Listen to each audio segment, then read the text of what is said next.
Live from the Export Beer Garden studio and brought to you, as always, by Export Ultra, the beer for here. This is the Agenda podcast for Thursday, the 12th of December. The Agenda Podcast, the home of sporting nonsense and claptrap.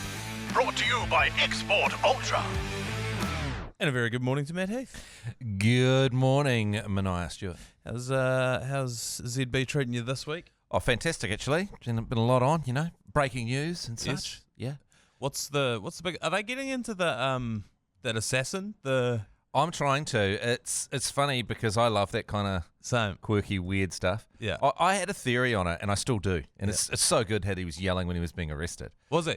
Yeah. What was he yelling? He was yelling, people are, what's it exactly? It was quite cryptic, but it was like, this is absurd. People are going to... He was basically saying that the evidence had been planted on him. But... Oh, that it wasn't him. Because it was so Batman that he shot the guy, then he rode off, he had things written on the bullets, and then he dumped a backpack and it had Monopoly money in it. And then when they arrested him, he had his full manifesto and the same clothes on. 5 days later. And the ID in his backpack. It's it all... Look, I am a conspiracy theorist. Yeah, I was just going to say, look, I'm not a conspiracy theorist, but let's go there. Anyone that says, oh, I'm not a conspiracy theorist, and then goes into a conspiracy theory, it just seems, it feels like it's going to be talked about for a very, very long time. I'm so in on it. There's too much in it. It's like a Marvel movie. It's ridiculous. It's even the shot, the way that they play that video of him walking up behind the guy and shooting him, and he's got like a comedy silencer on. Yeah. And he walks perfectly into shot with his back to the camera and executes him. Yeah. It felt like, and what I thought was really interesting about it was we think that there's lots of hitmen going around because we watch a lot of movies. Yeah. We watch a lot of John Wick movies. I just watched Killer. It's a fantastic hitman film with Michael Fassbender. And you think, oh, I bet there are hitmen out there. But the fact that there's a professional-looking hit goes down and it's the biggest news in the world makes me think there aren't a lot of professional hits going down. Yeah. Or would a professional hitman not be caught, and that's why we don't see them? Yeah, well, someone was saying the other day, I think it was Quentin Tarantino was saying that he was researching the movie, or maybe it was his mate, Avery, but anyway, he was saying that one way that the assassins kill people, because their movie makers do all the research, is just injecting heaps of caffeine into your jugular, and then the caffeine will kill you, and then people, when they do the autopsy, it's just a heart attack. Comes up with nothing. Yeah, right. So maybe the proper hitmen aren't going around with a backpack on. Yeah. And escaping on a e-bike there. You don't even know that, granddad got cancer and died. Yeah. It's like, or was he assassinated? Yeah. Like the slow burn. I was talking with, actually, Jeremy Wells. I don't know if you've met him before, but I was talking to him a while ago. And I was saying, I thought I'd quite like to get murdered because I think, you're going to die. Everyone dies. It's inevitable. Like, would I rather just sort of fizzle out or? Well, it's more natural because it's only in recent years that we didn't get hacked down by a saber-toothed tiger when we got over 40. Yeah, that's right. like it's a really new thing that you get to die quietly in your bed on meds. This is what I think about when people find like an injured animal on the side of the road and they're like, oh God, we got to save it. It's like, how did you think it was going to die? Yeah. This is how it happens. Yeah, I was kind of thinking about that with the Greyhound racing. I was thinking, so it was 9 since 2021 or whatever. I was thinking, what's the... 9 dogs died. 9 dogs died out of 37,000 starts or whatever it was, Yeah. And they said it was an unreasonable amount. But I was thinking, how do dogs go? How do wolves go? Yeah, yeah. How do dogs in the wild go? Not good. Not good.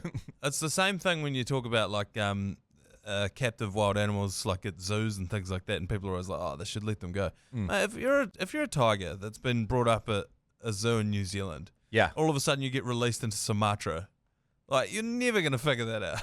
It's not the same thing. I think I've brought this up before, but they did a study on fear in animals, and they found out that mice are shit scared from the second they're born to the second they die. They're just shit scared as a species. That's their superpower. Yeah. So, my dog Colin would not do well. No. Which is unfair because we've bred him into a horrible monster of a... Yeah. He's an insult to the wolves he's related to. but still, I often think about that if there was an apocalypse and all humans died, but somehow dogs and other animals survived, which kind of happened in I Am Legend, didn't it? There's that one Will Smith dog. movie. There's one dog, right? Yeah, but Was there? He had a dog. He had a dog. But there was other animals running around because at one point there were deer running through, and then a tiger attacked them. Yeah. Oh yeah. Yeah, that's right. So I was just wondering, would the dogs just form packs, and they would all be like a pack of poodles and a pack of, or it'd be more of a Hairy McLary situation where all dogs. But like if you were a big greyhound or a big Rockwheeler, would you want my punishing little mini schnauzer Jack Russell Cross hanging out, or would you just bite him and throw him away? Well, he'd just probably gollum after you the whole time. You know, like you guys would be off doing your thing and he'd be golluming around, just following you through, eating fish as he goes. But you're right, it would. It'll be a Hairy McLary. It'll be a Hairy McLary for about a year. Yeah. And then eventually it'll just be like all Rottweilers and pit bulls and everything else would have been killed. We should buy the rights to Hairy McLary and adult it. So it's like a very Hairy McLary apocalypse. It's post-apocalyptic. Yeah. So here, everyone dies. There's a disease, a virus kills all humans. Oh. And then Hairy McLary and his crew have to go on a journey. Movie franchise. Yeah. First episode is Hairy McLary and it's their journeys. And then you can go through and go origin stories. Yeah. Hercules Morse, where did he come from? How did Bottomley Potts get here? Yeah, so you start the movie where Hercules Morse is just a killer. Yeah. And he's in a post-apocalyptic environment, and then you go all the way back to that trip to the dairy where they got scared by Scarface claws, and you follow the story up to the shit he went through to get where he is now as king of whatever dog pack he's in charge of. Was Hercules Morse a cat? No, Hercules Morse was big as a horse. It was Scarface claws. Scarface claws the cat. Yeah, it was the cat, yeah. As the bad guy in the... Yeah. But also that whole Hairy McLary thing is from a different era, because no one's dogs just... You don't have packs of dogs. Well, you do in West Auckland, but you don't have packs of dogs just running around to the dairy like that. When I was a kid growing up in Dunedin, our dog didn't stay in the house. The dog was just came back and forth. We'd go and visit other dogs. Like a cat. No one cared. Yeah. And there was dog turds all over the road. Like there were white dog turds. There was every colour of dog turd everywhere. Yeah. But then at some point we shut it down and we said no more Hairy McLary'ing to Donaldson's Dairy. Everyone's dog is locked inside and you have to hire a dog walker. They brought in the Hairy McLary claws. They called it the Scarface claws. Have you heard conspiracy theory? I know you like a conspiracy theory. We were just talking about how I'm not a conspiracy theorist, but what do you got? Neither. But when was the last time you saw a white dog shit? Yeah. The conspiracy is that there's not as much calcium in the dog food anymore, and that's what was turning the dog shits white. Oh, no. Has Colin ever recently left a white dog shit? Well, hang on a minute. When they come out brown and then they went white over time? Yeah, and that was apparently the calcium reacting to the oxidization of the calcium. But maybe that's just because, like, absolute desperate sycophants, we're following around our dogs and picking them up when they're brown. Yeah, right. So you think this is a time issue? Yeah. I don't know. I don't know anything about it, but no, neither. But I wondered, did they go white over time? Yeah, well, they definitely went white over time. But what they're saying is that because there's not as much bone being put into the thing, and that's where the calcium's coming from. So now the dog shits aren't turning white. I got Colin on Jimbo's. That's got a bit of bone in it. Well, he might be laying white dog shits if you let one fester for a bit. He's squirting at the moment. You go over there to pick it up, and it's like there's nothing there. That's not a ghost turd. But I had that undone when I told that to someone out in the office the other day, and then they came back the next day and said my dog left a white dog shit out in the backyard just yesterday. So I was like, I've been rumbled. Well, maybe that dog's getting the calcium it needs to create white dog shit. Is it bad if you're not creating white dog shit? I don't think so. Yeah. Oh, I don't know, because they would have eaten bones back in the day, wouldn't they? Yeah. Dogs. Is it one of those things like the Mandela effect? You know, we all remembered white dog turds. But that was just in a different timeline. There was only like one or two. Because I associate white dog shit with the 90s. Yeah, so do I. It was a big part of my childhood. It was a big part of the 90s. Yeah. Whenever someone says, what do you remember of the 90s? White dog shit. Oasis, Nirvana. White dog shit. For me. Vision Streetwear.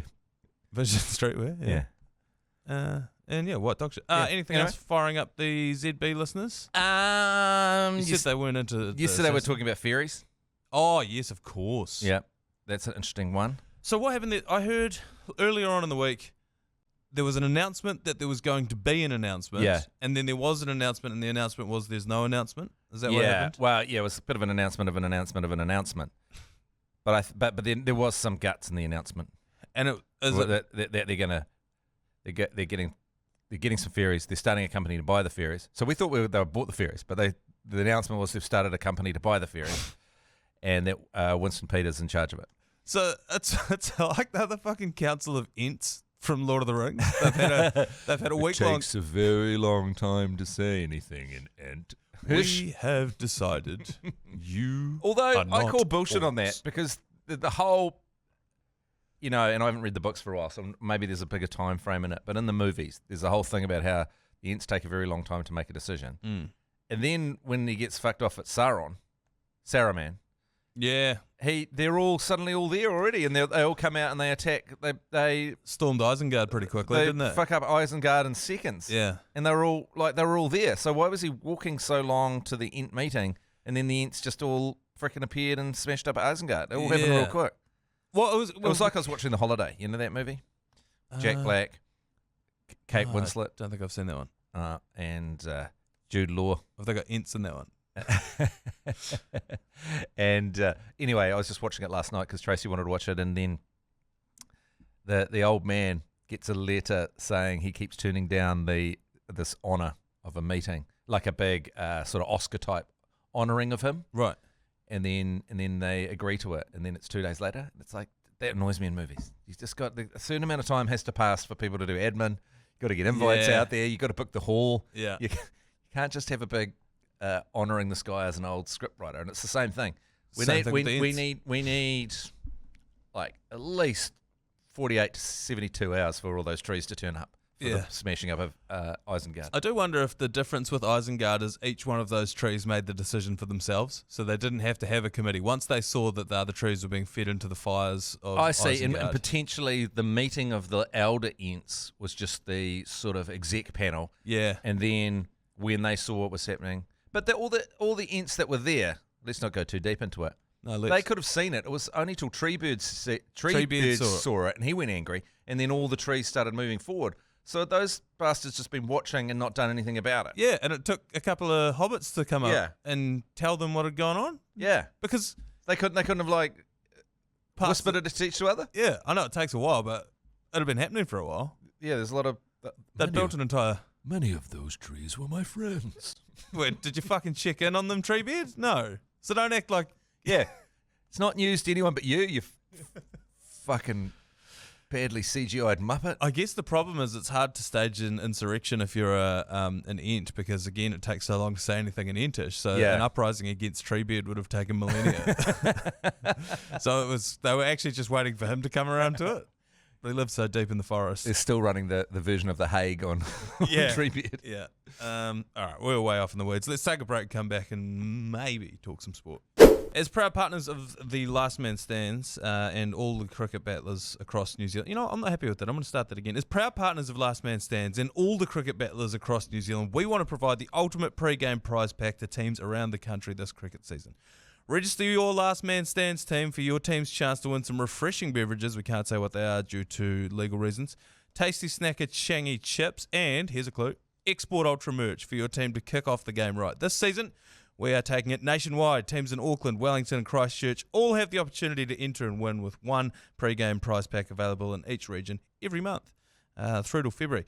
So text LMS to 3236 to register your Last Man Stands team.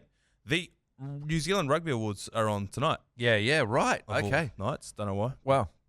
But they are. Here's the categories, the finalists. No, I'm not going. They didn't invite me. No. They keep forgetting to name me in the team as well. Yeah. Here's the nominees.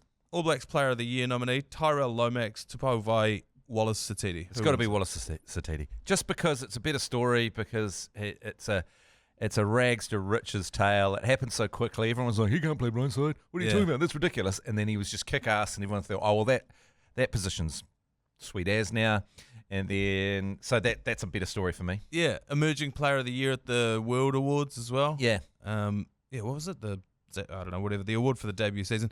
Unfortunately to Tyrell Lomax, no one understands what a prop does well enough to ever give them Player of the Year. You know what I mean? Like, Yeah. When I worked in the mainstream sporting media, every day before the All Blacks named their team list, we would try and guess. And we were all at sea on the front row. And I'm talking with journalists, I'm talking with ex-All Blacks, I'm talking with current All Blacks who are still like, I don't know. I feel like I know more about propping since Tamaiti Williams has been in the mix, just because he's so big and he has his arms out, so he sort of shows where he's tracking. Yeah. You see he sort of really signals what he's doing in defence. Yeah, I talked to Gus Tarvel about this, and I was like, well, I just call him Gus. And I was like, what? Like, do you guys even know what you're getting penalised for 9 times out of 10? And he said, yes, they have a meeting before the game with the referee, and the referee tells them what he's looking for.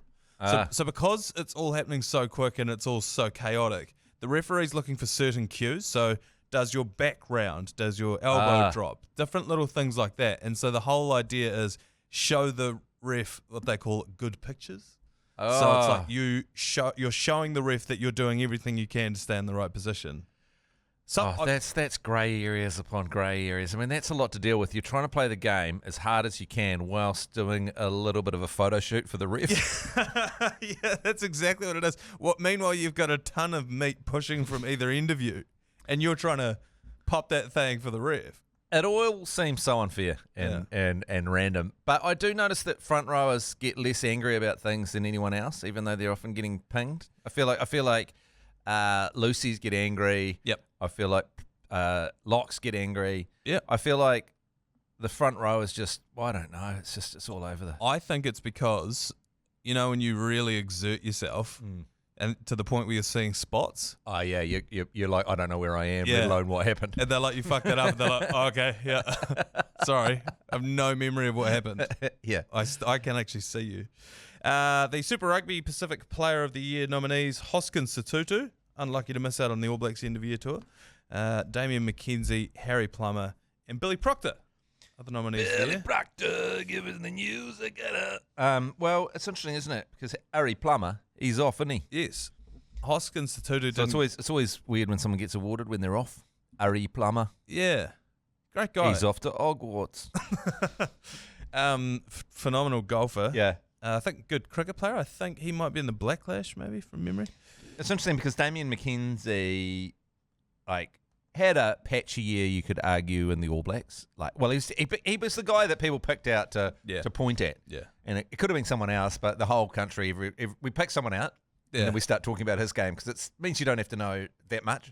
Yeah. You just go, it's Damian McKenzie's he's our sacrificial virgin. And again, has never been a prop. Yeah. No one's ever picked out a prop and been like, he's letting us down.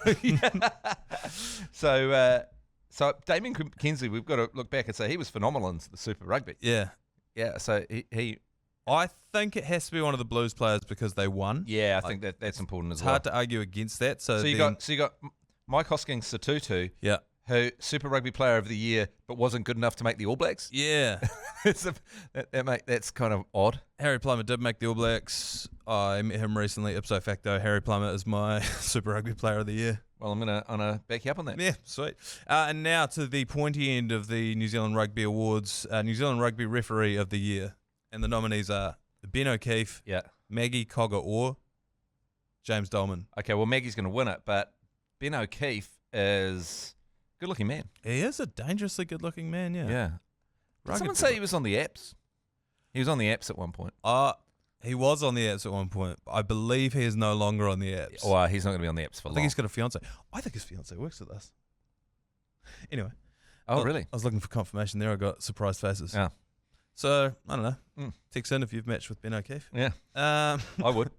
Here's a little bit of cricketing stats for you. From Matt Henry's Test debut against England at Lords in 2015 to the eve of the second Test against England in Wellington, so the one that's... in Wellington, February 2023. He played only 18 of the 63 available Black Caps matches. He took 55 wickets at an average of 41. Since then, he has played 11 of their 16 matches. He's taken 59 wickets at an average of 20 in that same time. To put that in perspective, Pat Cummins and Mitch Stark are the only seamers in the world who have taken more wickets than Matt Henry. 52. That's a good average. That is an outstanding average. And he is a outstanding bowler, very tidy. Yeah, beautiful action. Beautiful action. Just keeps coming at you. Just keeps coming at you. And I just feel like he's one of those ones, it's like all those first fives when Dan Carter was around. How many number sevens did we lose when Richie was around? Yeah. Absolutely. I've said this for the longest time. What would we would have done anything to have Matt Henry in the 90s. Yeah. He was born in a difficult area for him. But then again...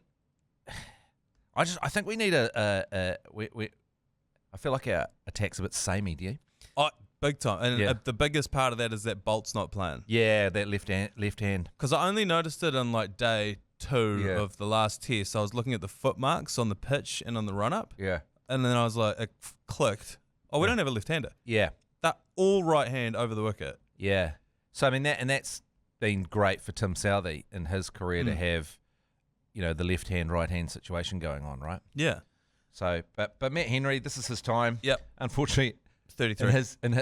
Unfortunately, in his time, he's waited till he's 33 for his time, and then during his time, we've watched the two atrocities, the one at Hagley and one at the Bay Oval. Yeah. But you can't pin any of that on him. No, he did his part. Yeah. And then because you got to remember, we've got Kyle Jamieson who's been out. Like, will we ever see him again? He's just turned 30 as well. I mean, that was the dream, wasn't it? The Bolty and the Sexy Camel opening, and then that wicked change. That wicked change to Gulliver. Yeah. Especially when he started, when he got that in-swinger going. Yeah. Oh, my God. And now, that's right. But, I mean, who knows what the future is for Kyle Jamieson. That back doesn't seem to be able to hold up. Yeah. But then you've got these young fellas coming through. You get your Ben Sears, your Willow Rooks, Nathan Smith. They're all in their mid-20s. Yeah, they're still coming through. Is it time for a pivot, a direct pivot? Or do you think you need to drip feed these guys through? Do we just go all you? Sort of a cull. Yeah. I don't know. Yeah, like sort of we were going back to the start of this conversation. When you reach a certain age, you just get hacked down by the saber-toothed tiger. Yeah. Do we need the saber-toothed tiger in there? You can unleash the saber-toothed tiger at in Hamilton. Yeah. And if any of the players can't get away, it was their time. We're cleaning house. Can you explain this to me? You follow baseball a little bit. Juan Soto, for the second straight Major League Baseball offseason, he has received a norm-shattering contract, $765 million. It's a 15-year deal that is the richest in baseball history. Comes a year after your man Shohei Ohtani got $700 million on a 10-year. What my biggest question is how is there so much money in the sport? It doesn't seem like anyone watches it. Well, it's so much money in that sport. They play so many games for a start. Okay. And it's followed. I mean, here it doesn't seem like anyone watches, but it's huge in America, and the World Series is the most watched World Series in a very long time. Yeah. So it's big. There's a lot of money in it. It just keeps rolling through, and you take, say, the Dodgers, for example. I know them the most, right? So they're a franchise. They own everything. They own the TV. They own the sales. They own everything, and then they buy into the stadium, everything. They own the plane they fly around on. They own the commentators that commentate it. So it's just a business that's focused completely on baseball in a city of 8 million, extending out to 20 million, whatever, in that area. So with them, it's like the All Blacks times, a million. 2, Oh, 2. Yeah. Oh, I don't know. Whatever. No, obviously a lot more than that because we're not paying anyone $750 million. But no. And also there's billionaires involved that this is a thing for them. Yeah. But also you sell so much fucking merch. And I mean, it's 162 regular season games. Yeah. And so Eden Park with the All Blacks, they'll maybe get 1 or 2 a year sold out. If you're Dodger Stadium, you're getting 80 sold out stadiums a year. Yeah, right. The tickets aren't cheap. Other part of it, is there a salary cap in baseball? There's a thing called the luxury cap. So you've got up to a certain point, right? Yeah. This is how much you can spend. After that, you can spend more, but you have to give, I think it's half of it, into the MLB, Major League Baseball. Oh, right. So if you're paying a stupid amount for someone, you're paying double that, and it's going to MLB so to be divvied up between the other teams. Okay. So if you paid $700 million for a player, then each team's getting all the other teams, arguably, although I think the MLB just sucks up most of it. But, yeah. But this seems crazy for me because there was rumors that Juan Soto might go to the Dodgers. Right. And I was like, no, and all Dodgers fans don't want it because there's a guy called Teoscar Jimenez who's currently playing with the Dodgers who they'd have to lose for Soto, and they're trying to negotiate him back. What does Soto do? Is he a pitcher? He's a batter. Yeah. And that's the whole thing. Shohei Ohtani's both. Yeah. And that's why it made sense to pay him $700 million, right? But not and Soto. And Soto's a dick as well. Oh, is he? Yeah, he's a bit of a dick. He's going to become even more of a dick now. He's got $700 million rattling around his pocket. So I think this is a big mistake for the Mets. But the Mets only see things in terms of competing within New York.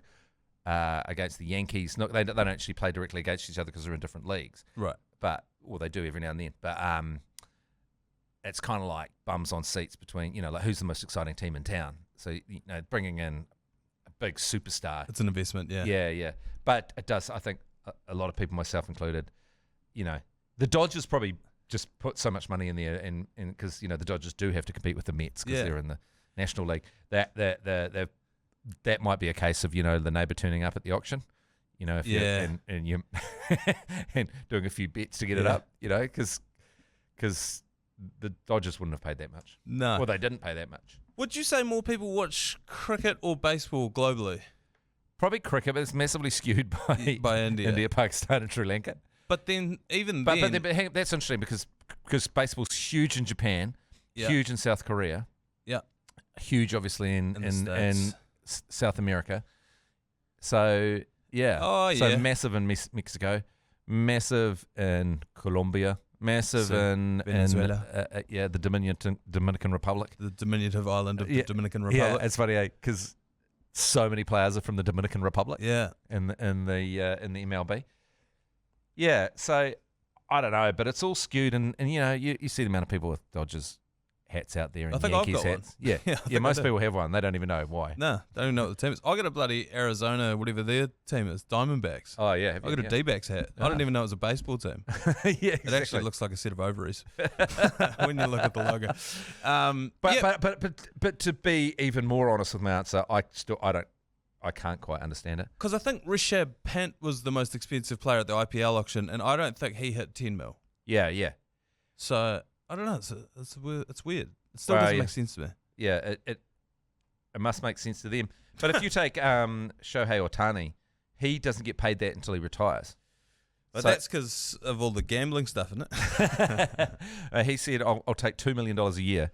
He's currently making about $40 million a year, I think, in endorsements or something insane like that. So he's like, I don't need this money now.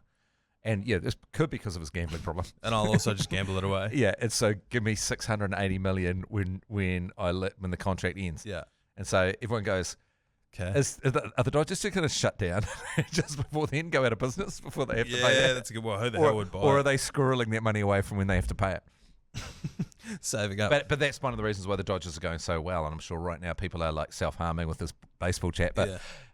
But because it's kind of like what's the point of being a team if you're not surrounded by amazing players? Like Dan Carter was great because he had Richie McCaw and Ben Smith and Scott Hamilton. Yeah, and Marika Vunibaka. Yeah, Drone Kano. But so Shohei really wanted to win a World Series, so he thought if I only get paid $2 million a year while I'm here, then they can spend a lot of money to surround me with people, and it worked immediately. First year there, he got a World Series. There's also some of those teams that have to have a star. Those teams in the big market cities, they have to have one of those dudes. Otherwise, it means more to them to have it than it does for someone in fucking Wisconsin to have a star player. Moving on to the Football World Cup, big announcement today. Saudi Arabia have been confirmed as the 2034 World Cup host. 2030 will be split between Morocco, Spain, and Portugal. The Gulf state emerged as the only bidder for the 2034 World Cup. Suspicious. And had already started building ambitious stadiums for the event. Suspicious. There will be 15 venues in total, 11 of which will be brand new, with 8 in the capital Riyadh, and then the rest of them spread around. I have put a couple of photos of some of the more outrageous ones that they're building on the back there. Prince Mohammed bin Salman Stadium that looks like something out of a video game. That's at the bottom of your page there. That's not real. That's Minecraft. Yep. New Maraba Stadium, and then Roshan Stadium is the one that's really caught my eye. These Roshan Stadium's out of Halo. Yes, that's exactly what I was going to say. It looks like something out of Halo. New Maraba Stadium is basically a Yorkshire pudding. And I love King Salman Stadium. That is very good. That looks very eco-friendly. They are going to have to drain all the water in the Middle East to get that greenery that they're advertising there going. Yeah, this is ridiculous. So these are still in the concept stage at the moment. This is what they are trying to build in the next 10 years. They certainly have the money. I don't know whether the technology is there or not. It's Giza pyramid stuff, isn't it? Yeah. It's pharaohs making tributes to themselves. 100% it is. That will outlast humanity. Yeah. People will look back in a couple of thousand years and be like, what the fuck was this for? Yeah. What did they do here? They can't figure it out. And they'll be like, So there's around a sacred rectangle of yeah. grass. And did they sacrifice people there? Yeah. No, they just kicked the ball about a little bit. But 90,000 of yous watched. But get this, they weren't allowed to use their hands, except for one guy in each team. Powerful. Go and look those ones up if you're listening at home. Let's take one quick break and we'll come back. I've got another Sunday scenario to run past you. All right, this is something I quite enjoy doing when you're on the show because I feel like you've got the brain for this kind of thing. Oh, thanks, Manaia. I think that's a compliment, I'm not sure. No, it is. Oh, okay. And to you, but it's a direct shot at James Michael Lane. But anyway, this is a segment that we used to run sometimes on a Sunday. I'm sure we've done this on the ACC as well, on the commentary. But it's the Sunday scenario. The scenario that we've talked about the most, I think, is the snail scenario. Oh, yeah, with the snail that just keeps coming at you, and if it touches you, you die. You die. But it just keeps coming and coming and coming. And it's sentient, and it knows where you are, and it'll just keep coming. But it is still a snail. Yeah. So it's going to deal with snail problems. Yeah. But it's And what's your reward? You get $1 million up front. I think it's like $1 million, maybe $1 billion. I don't know. It was enough money. Yeah. To make it, but the thing is, the snail just keeps coming. Yeah. So you live in constant fear of the snail. How do you know where it is? I mean, you don't know. You know it's coming. You know it's coming. And you can't kill it. But you don't know where it is. So because you can't come after it with your boot. No. Today's scenario is, we spent so much time talking about that. Today's scenario is the inverse. Yeah. In this situation, you become a snail. You wake up in a snail's body. The only way to get your body back is to find one specific guy and touch him. Now, he is aware of you and what you're trying to do, but he doesn't know what you look like. Doesn't know what snail you are, unless he sees you. Are you in the same zip code? I think it'll be random. Yeah. But here's the kicker. You retain your consciousness, your current consciousness, and you are aware of his location at all times. Oh. So you know where he is. So you're just coming. You're just coming. Shit, it's tough though, because I'm constantly finding snails just on their backs, just in a pot plant, or they're just. Oh, so I think you're an immortal snail. You're an immortal snail. Yeah. Okay. Oh shit, yeah. I'd do that.